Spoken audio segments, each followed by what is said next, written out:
Welcome to our Flash Film channel, dedicated to film summaries. Don't forget to subscribe. The movie we'll be discussing is called My Fault. Stay tuned until the end. The movie begins by introducing a girl named Noah who is getting ready for a move. Her mother, Rafaela, is in a relationship with Will, a millionaire living alone with his son. Noah, the daughter, appears a bit grumpy as she takes a picture of herself with her father. When they are in the car heading to their new home, Noah and her mother keep arguing. Noah doesn't want to move with her mother. They disagree on a perspective as her mother is separating her from her best friend and boyfriend. After her arrival, Noah takes on the task of unloading her luggage, wanting to do everything herself and refusing to act like an aristocrat. Her stepfather gives her a warm welcome. Subsequently, accompanied by her mother, he gives her a tour of the property. Noah stands on the balcony and begins to admire the beauty of the house. Then, she notices a young man and coincidentally, she receives a call from her best friend. The friend expresses jealousy, emphasizing Noah's luck in having so many closets. Noah doesn't desire such luxury, finding family meals insignificant. As Noah is about to open the fridge, Nick, her stepfather's son, surprises her. He mocks Noah's name, suggesting it sounds masculine. The dog tries to intimidate her, but she doesn't back down and takes the initiative. Behind Nick, the situation changes when he instructs the dog to lie down. He starts to scrutinize her, and although she feels a bit intimidated, she stands her ground. Noah is in a car with her mother and stepfather, exchanging messages with her boyfriend. On the other side of the window, Nick tries to impress Noah with his own car. While they are having lunch at the table, Noah notices the dirty hand of a waitress on Nick's hand. The image that Will has of his son, Nick, doesn't match what Noah sees. His father believes that Nick doesn't smoke, but Nick is not just a regular athlete, he is a champion surfer. Noah doesn't hesitate to let everyone know that she prefers a team sport with strategy rather than an individual one. Nick senses Noah's game as she tries to humiliate him in front of her father. Without much delay, Nick tries to extricate himself from the conversation by claiming he has to go to work. Everything takes a turn at that moment. Noah keeps repeating that even if he works and even if he were to be fired, he would always have a guaranteed place in his father's company. She can't take it anymore and also wants to leave. This leads her stepfather to ask his son to drop her off at home since he's passing by. Neither Nick nor Noah wants this, but despite their reluctance, their stepfather asks them to stop their capricious behavior. After their disputes during lunch, once in the car, the arguments do not cease. The way Nick drives frightens Noah, and she can't take it anymore. She asks him to stop driving like that because she doesn't want to die like this. Nick responds, "You're in my house, in my town, in my car, so shut up." This prompts Noah to utter some offensive words. Nick retorts, "Your mother must really love you to put up with you." Noah replies, "You know nothing about maternal love." These words affect Nick. He stops and makes her get out of the car. Noah finds herself alone on the road, realizing that there is no network. She prefers to wait. After a while, a black car passes by. Noah signals for it to stop, but it keeps going. Noah refers to the driver as a serial killer. The driver, named Mario, stops and asks if everything is okay. Noah replies, "Yes, there's some jerk who left me here." The driver remarks, "Here, all alone in the middle of nowhere?" Noah nods in agreement and the young man says, "I won't leave you alone in the middle of nowhere." As she takes a moment to ask if he has an iPhone charger, he actually knows that they are both heading to a party where Nick is also present. Noah seems surprised, and the young man suggests she come with him, to which she agrees. Once everyone arrived, the party began, and Mario informed her about the various groups and gangs present. He made sure to warn about a specific gang, mentioning its leader, Ronnie, who had recently been released from prison. Mario also cautioned Noah to be careful.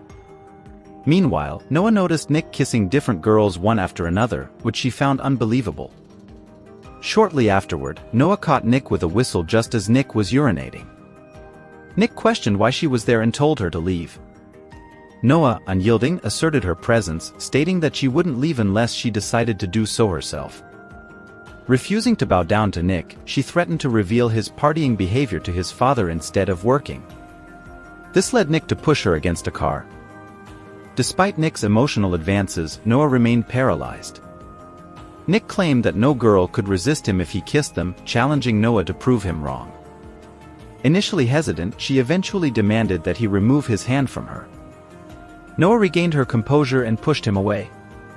Nick, smiling, remarked that he prefers women, not children. During the party, Noah met a girl named Jenna who introduced her boyfriend.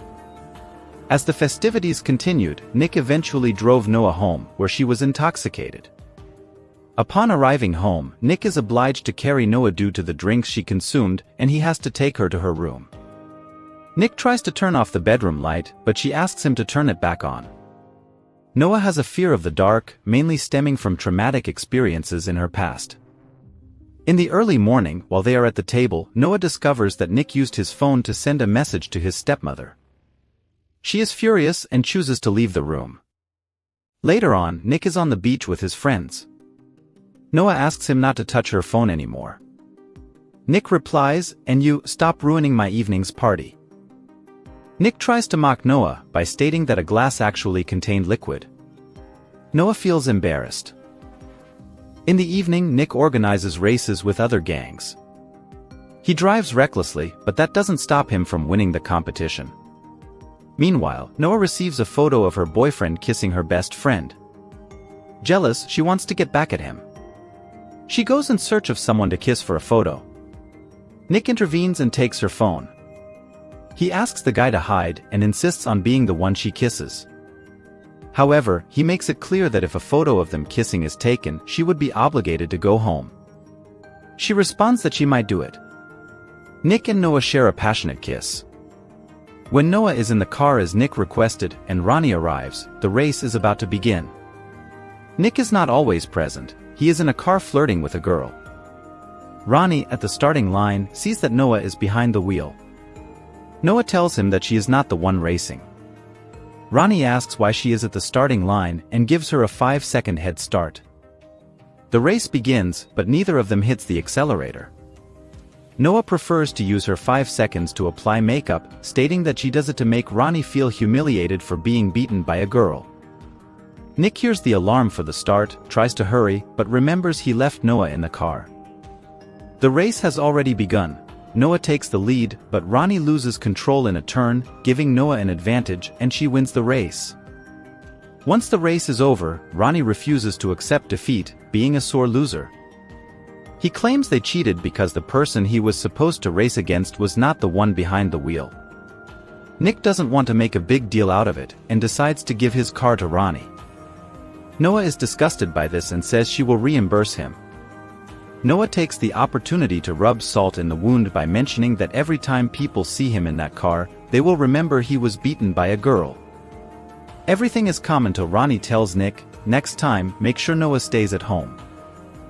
The situation escalates, the two gangs fight, and Noah finds herself sitting on the ground, recalling the difficult events of her childhood when her father used to hit everyone. Jenna takes her and drives away. Ronnie wants to catch up, but it's too late. The next day, his mother and stepfather are getting ready for an evening event. Will wishes for his son Nick to be present, but he hasn't shown up. Nick chose to go and visit his younger sister, who lives with their mother. In the night, Nick finds Noah again. She lies down on the couch, messing around with the dog. And then they all sit down to watch TV. Nick mentions that everything they're doing couldn't come true. Noah disagrees, saying it can happen. She suggests pulling the handbrake and turning the steering wheel slightly 20 degrees to the right and 60 degrees to the left. Noah asks where he was during the gala evening, and Nick replies that he was with someone who needed him. An attraction between the two doesn't hesitate to show itself, and Noah and Nick kiss again. Nick expresses concerns, mentioning that Noah is 17, but she asks him to kiss her until she turns 18. He pushes her away, and then his stepmother arrives and informs him that his father was disappointed. She suggests he go talk to him. During the day, Nick watches Noah as she washes her car. He smiles and says, "From pilot to car washer?" Noah replies, "And tomorrow I start as a waitress." She wets herself with water to appear sexy. Noah's mother arrives with Dan, Noah's boyfriend. She seems surprised to see him, and Noah's mother suspects something. She prefers to invite Dan inside the house to be able to show him his room. Noah joins Nick at the pool to talk to him. When Dan arrives, Noah pushes Nick into the pool and Nick pulls her in. They find themselves both in the water, kissing. Dan looks for Noah to talk to her, but their friends Jenna and her boyfriend try to cover for them so that Dan doesn't understand. A little later, Noah receives flowers from Dan. Her mother continues to notice that something is not right. She goes so far as to ask Noah if she had found someone else, but Noah denies it, saying that it's because Dan appeared unexpectedly. She receives threatening messages from someone, claiming that she will pay for everything. This leads Noah to think it's Dan, given that their romantic relationship is not going well.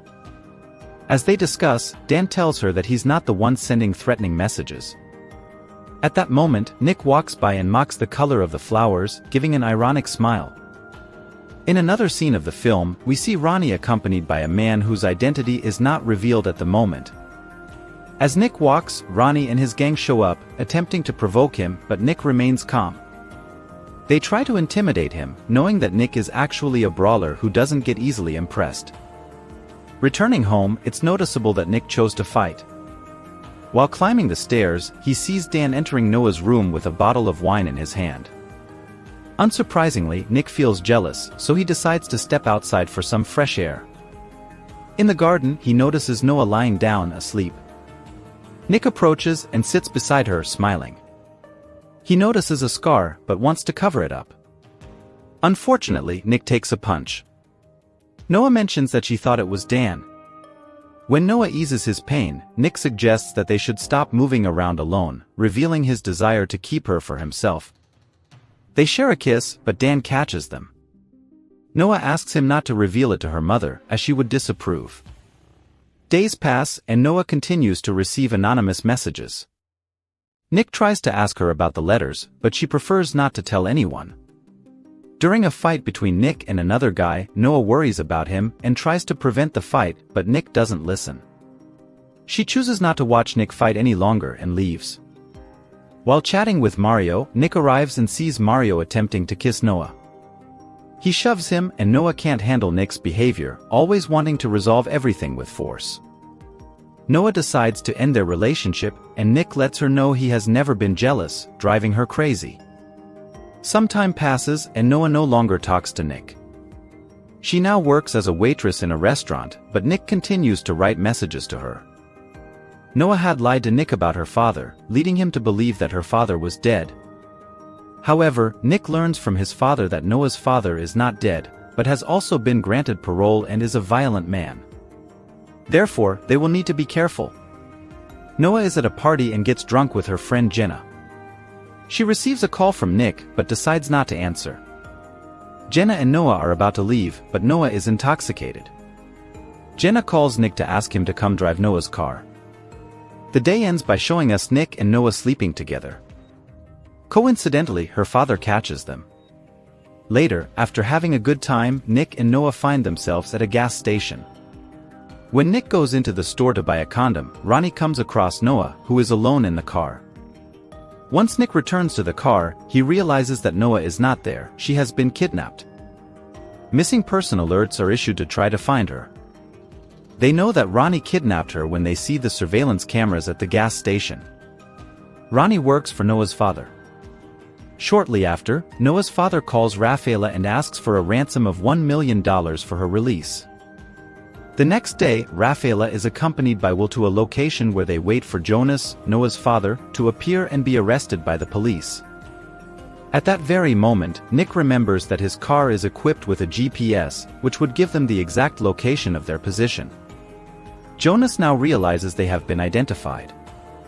He flees, forcing Noah to take the wheel, and the situation turns into a high-speed chase.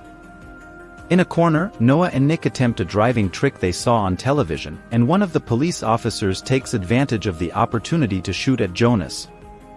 Jonas is dead, and Noah and her mother eventually reunite. The film concludes by showing Nick and Noah in bed.